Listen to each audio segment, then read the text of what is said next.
कभी सोचा है सितार की वो झंकार या तबले की वो थाप, आखिर उनमें ऐसा क्या है जो सीधा दिल में उतर जाता है? तो चलिए आज हम भारतीय संगीत के कुछ ऐसे ही रत्नों की कहानी जानते हैं और मिलते हैं उन महान कलाकारों से जिन्होंने इन साजों में अपनी आत्मा डाल दी। अब ये सवाल जितना बड़ा है ना, इसका जवाब वो उतना ही रंग बिरंगा है। देखिए, भारत की आत्मा किसी एक आवाज में कैद नहीं है। अरे वो तो कई धुनों के संगम में बसती है। तो चलिए उन कुछ महान संगीतकारों की दुनिया में चलते हैं जिन्होंने इन ध्वनियों को एक नई पहचान दी है। तो हमारी इस म्यूजिकल सफर की पहली मंजिल वो हैं तार वाले साज। मतलब वो साज जिनकी तारों की थरथराहट से ऐसी धुनें निकलती हैं जो सीधे हमारे इमोशंस को छू जाती हैं। तो चलिए मिलते हैं इनके कुछ सबसे बड़े उस्तादों से। और तार वाले साजों की बात हो तो भाई सबसे पहला नाम तो सितार का ही आता है। इसकी आवाज में ना एक गजब का खिंचाव है। ये ध्यान में भी ले जा सकती है और किसी जश्न का हिस्सा भी बन सकती है। और शायद यही वजह है कि सितार आज इंडियन क्लासिकल म्यूजिक का कह सकते हैं सबसे पॉपुलर चेहरा है। अब इस साज को पूरी दुनिया में फेमस करने का क्रेडिट वो जाता है इन महारथियों को। पंडित रविशंकर, जिन्होंने वेस्टर्न वर्ल्ड को सितार का दीवाना बना दिया। फिर विलायत खान, जिन्होंने अपनी एक बिल्कुल अनोखी गायकी अंग स्टाइल बनाई। मतलब उनका सितार ऐसा लगता था जैसे कोई इंसान गा रहा हो। तो इन सब में सितार को अपनी एक अलग ही पहचान दी। तो सितार की उस मीठी सी झंकार के बाद चलिए अब जरा सरोद की गंभीर और गहरी आवाज की तरफ चलते हैं। इसे बजाते हैं लकड़ी के एक छोटे से पीस से, जिसे मिज़राब कहते हैं, और इसी की वजह से इसकी आवाज में वो एक अलग ही वजन और गहराई आती है। सरोद की दुनिया पर आप कह सकते हैं कि इन तीन नामों का राज चलता है। और यहीं पर ना एक बहुत दिलचस्प चीज देखने को मिलती है। वो है भारतीय संगीत की घराना परंपरा। मतलब जहां ये कला, ये हुनर पिता से बेटे को, गुरु से शिष्य को पीढ़ी दर पीढ़ी विरासत में मिलता है। इंडियन म्यूजिक की सबसे खूबसूरत बात पता है क्या है? इसका खुलापन। और इसका सबसे बढ़िया एग्जाम्पल है वायलिन। सोचिए, ये साज आया तो वेस्ट से था, लेकिन हमारे आर्टिस्ट ने इससे कुछ इस तरह अपना लिया कि आज इसकी धुनें हमारे संगीत की आत्मा का हिस्सा बन चुकी हैं।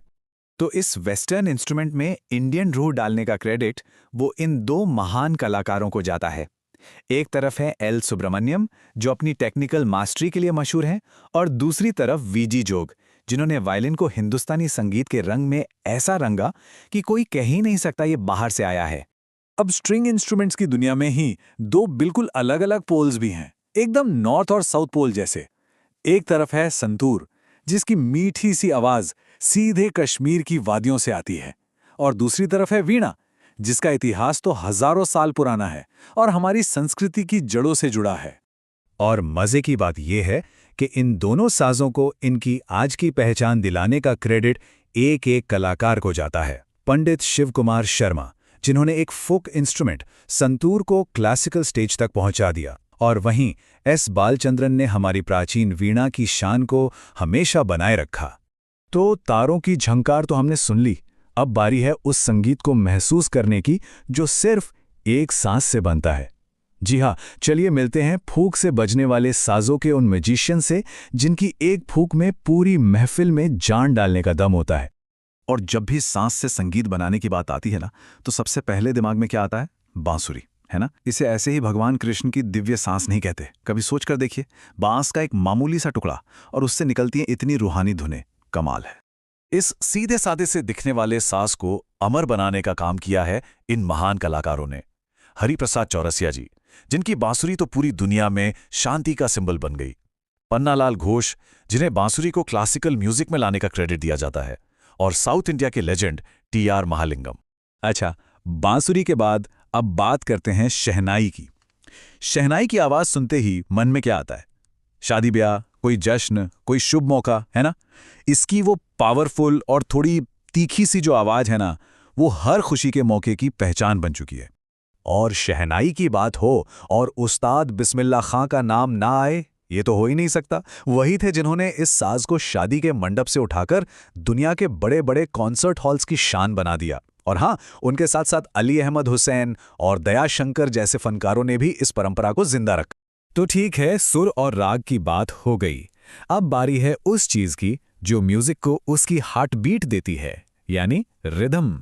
और इंडियन म्यूजिक में रिदम का मतलब तबला। तबला सिर्फ एक ताल देने वाला इंस्ट्रूमेंट नहीं है, ये तो संगीत की धड़कन है, उसकी नब्ज है। इन दो छोटे छोटे ड्रम्स से एक ऐसी कॉम्प्लेक्स, एक ऐसी मैथमेटिकल लैंग्वेज निकलती है ना, जो किसी भी गाने की नींव रखती है और सुनने वाले को अपने साथ थिरकने पर मजबूर कर ही देती है।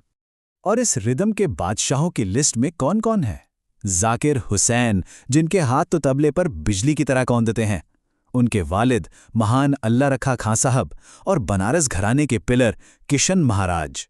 इन सब ने तबले को सिर्फ साथ देने वाला साज नहीं रहने दिया, बल्कि इसे एक सोलो परफॉर्मेंस की कला बना दिया।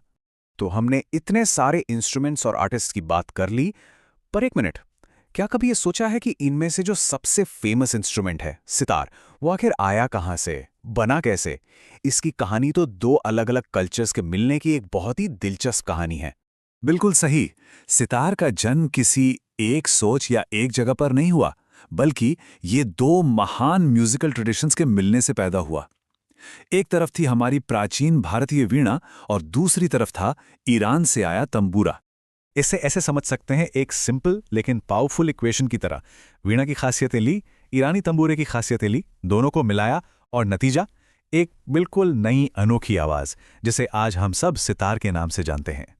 और म्यूजिक के इस शानदार फ्यूजन का क्रेडिट जाता है एक विजनरी आर्टिस्ट अमीर खुसरो को, और ये एक ऐसा फैक्ट है जो इस पूरी कहानी को कंप्लीट करता है। तो आज हमने कुल 21 महान कलाकारों को याद किया, पर सच कहूं तो ये तो बस सागर में एक बूंद जैसा है।